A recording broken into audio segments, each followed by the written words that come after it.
The shattered vase. In the dim glow of a single bedside lamp, Aisha sat on the edge of her unmade bed, clutching the porcelain vase. Once a wedding gift from Jamal, now cracked beyond repair. Her fingers trembled as she traced the jagged fissures, each one a cruel echo of the night he left. "I can't do this without you," she'd whispered to the empty room hours earlier, but the words had dissolved into sobs that racked her body like a storm. The vase slipped from her grasp, shattering against the hardwood floor in a cascade of shards that mirrored her heart, irrevocably broken, scattering pieces she feared she'd never gather. Tears blurred her vision as she collapsed to her knees, the cool fragments biting into her palms, a sharp reminder that love, like this fragile heirloom, could fracture in an instant, leaving her to bleed in the silence of what was. Aisha woke to the relentless beep of her alarm, the kind that mimicked a heartbeat she wished would stop. It was 6 months since Jamal's abrupt departure, his suitcase vanishing into the dawn like a thief in the night, taking with him the laughter that once filled their Brooklyn brownstone. She rolled over, burying her face in the pillow that still faintly smelled of his cologne, sandalwood, and regret. "This isn't real," she told herself, the denial wrapping around her like a worn quilt. He'll call. He'll come back. It was just a fight, like all the others. But deep down, the truth gnawed at her. The affair, the whispered confessions from mutual friends, the way he'd looked at her with eyes emptied of the fire that had drawn them together 12 years ago. She dragged herself to the kitchen, the floorboards creaking under her bare feet, each step a negotiation with gravity. The coffee maker hummed to life, but as she poured the steaming liquid, her hand shook, spilling dark rivulets across the counter. "Damn it," she muttered, wiping it away with a dish towel embroidered with their initials. AJ, now a mocking relic. Breakfast was a half-eaten bagel, chewed mechanically while staring at the wedding photo on the fridge, her in ivory lace, radiant against the Harlem sunset, his arm around her waist like a promise etched in stone. We were unbreakable, her mind insisted, even as pain clawed at her chest, a vice tightening with every breath. Work was her fragile anchor, a graphic designer at a small ad agency in Manhattan, where the buzz of creativity drowned out the quiet devastation at home. But today, the office felt like a minefield. Her cubicle mate, Lena, a sharp-tongued sister from Queens with box braids that swayed like pendulums, leaned over the partition. "Girl, you look like you wrestled a ghost last night." "Spill." Aisha forced a smile, the kind that didn't reach her eyes. "Just tired. Deadlines, you know." Denial was her shield, but Lena's gaze pierced it. That man got you twisted up again." "Aisha, honey, it's been months. You gotta let that mess go." The words landed like salt in an open wound. By lunch, Aisha escaped to the rooftop terrace, the city skyline a jagged horizon of steel and glass. She lit a cigarette, her secret vice, hidden from Jamal's health nut lectures, and inhaled deeply, the smoke curling like unanswered questions. Why wasn't I enough? Was it the late nights at the studio? The way I let my curls frizz in the rain? Pain bloomed anew, hot and unrelenting, as memories flooded her. Their first dance at the reception, his hand warm on the small of her back. The miscarriage 2 years in, silent grief that widened the cracks between them. The nights he'd come home late, reeking of perfume that wasn't hers. She stubbed out the cigarette, tears streaming unchecked. A stranger, an elderly white woman with silver hair pinned in a bun, tending to potted herbs, glanced up from her bench. "Rough day, dear." Her voice was soft, laced with the accent of old New York. Aisha hesitated, then sank onto the bench, the wood warm from the autumn sun. "You could say that." The woman nodded, handing her a sprig of lavender. "Smell this. It's my secret for when the world's too heavy. Reminds me life's still blooming, even in cracks." Aisha inhaled, the floral notes cutting through her fog. "Lost my husband," she blurted, the words tumbling out like confessions in a church pew. "Not dead, but gone. Cheated. Left me picking up pieces." The stranger's eyes softened, crinkles deepening.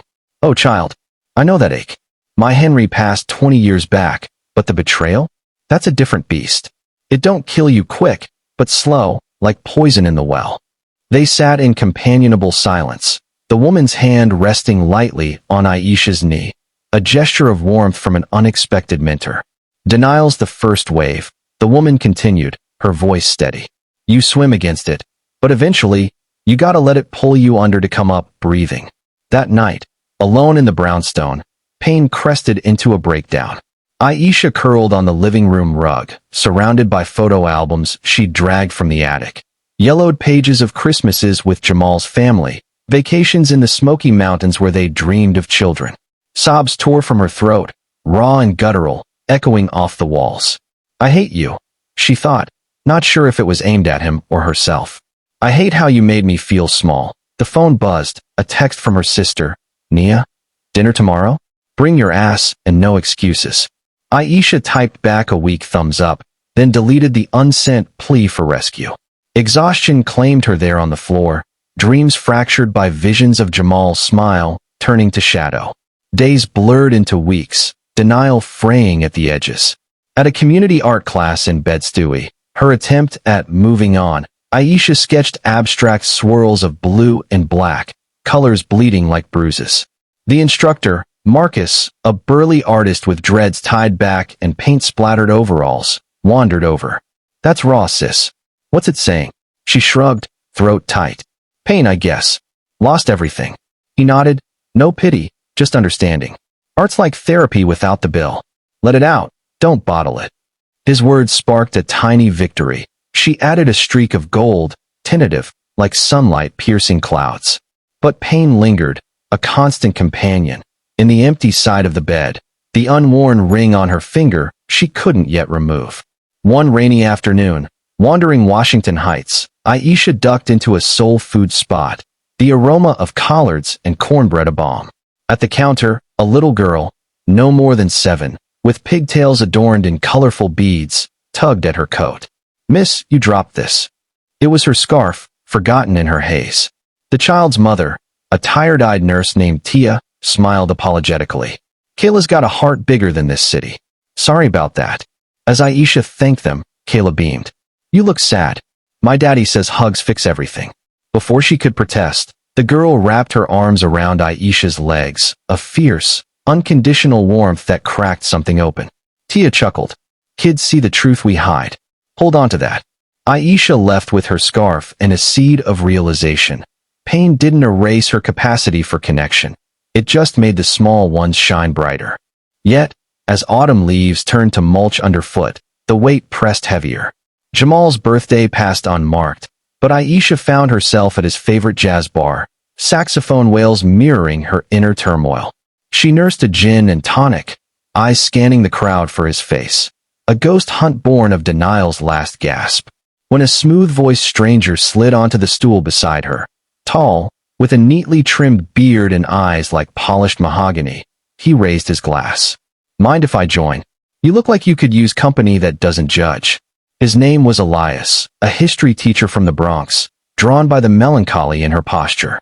They talked haltingly at first, weather, the band's set, then deeper, her words spilling like rain.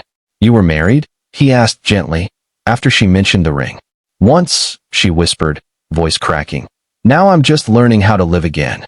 He didn't pry, just listened, his presence a quiet anchor. That's the bravest thing, he said. Admitting you're still here, fighting. By chapter's end, as snow dusted the windows, Aisha stood in her kitchen, vase shards swept into a box labeled Let Go.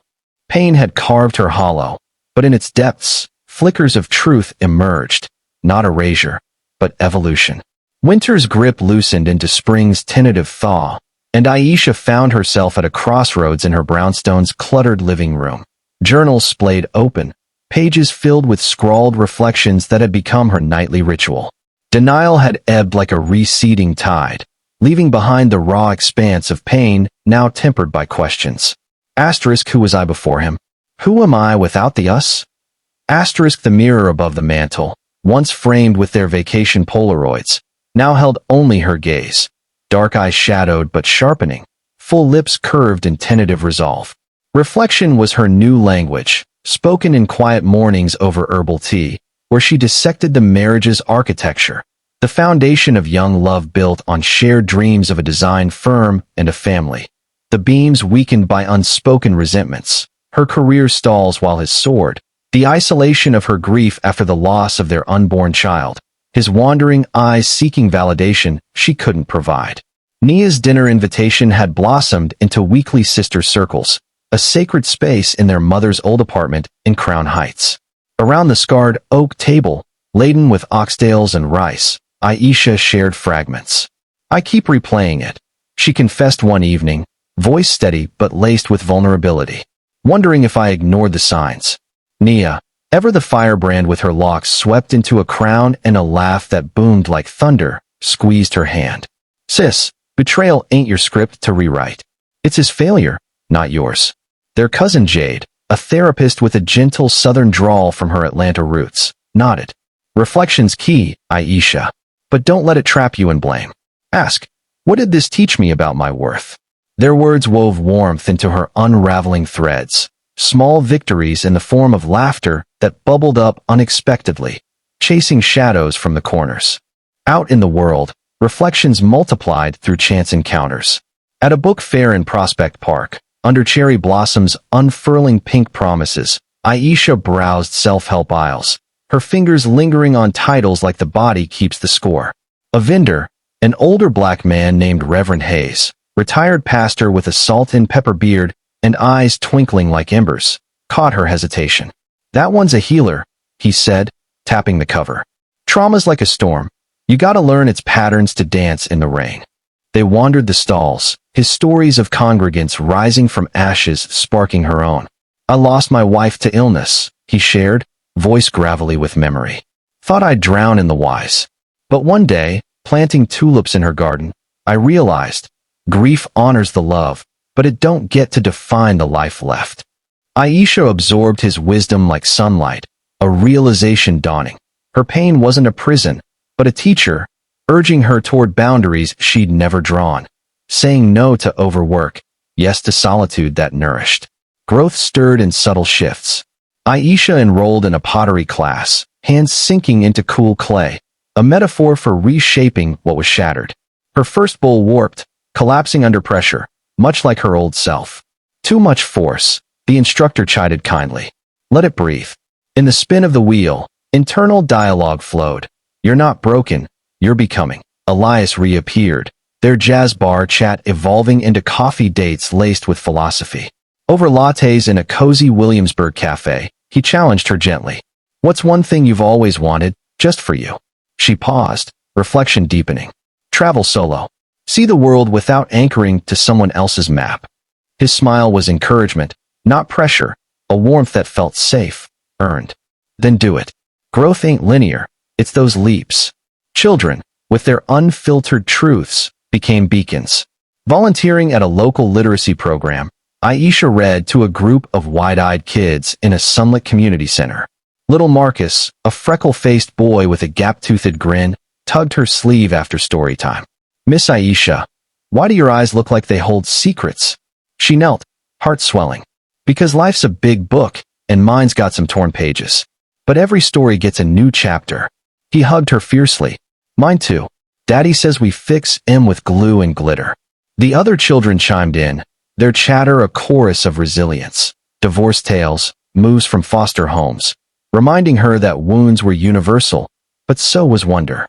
Tia's daughter Kayla joined one session, her beads clicking like applause as they crafted bookmarks.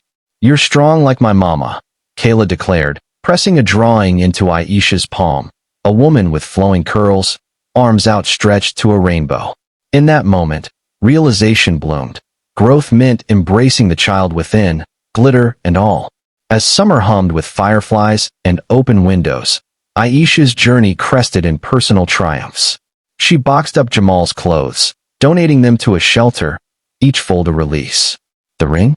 Slipped into a velvet pouch, a talisman of lessons learned. At an open mic in a dimly lit lounge, she shared a poem born of reflection, verses of thorns yielding roses, of a woman rising from ash. The crowd's applause was thunderous, Elias in the front row, his nod a silent vow of witness. Struggles lingered, nights when doubt whispered, days when loneliness echoed, but victories mounted. A solo trip to the Adirondacks, where lake waters mirrored her evolving self. redesigning her portfolio with bold, unapologetic colors that screamed, "I am enough." In the quiet of renewal, Aisha stood on her stoop one golden evening, journal in hand, the city alive with possibility. The vase shards? Transformed into a mosaic on her coffee table, fractured beauty, held by gold veins of kintsugi. Elias joined her, their conversation drifting to futures unwritten. "You were married?" he asked softly, echoing that fateful night. "Once," she whispered, but now with a smile. "Now I'm just learning how to live again, and damn, it feels like flying." Growth had woven her anew, threads of self-acceptance stitching peace into her soul, renewal whispering that heartbreak was not the end, but the forge of an unbreakable spirit. In the tapestry of our deepest wounds lies the thread of our greatest strength, a reminder that to heal is not to forget, but to honor the scars as maps to a fuller, freer self. Moral of the story: healing is a sacred unraveling, where the pain of yesterday becomes the wisdom of tomorrow, teaching us that true inner strength blooms not in spite of our brokenness, but because we dare to piece it back together with grace and grit.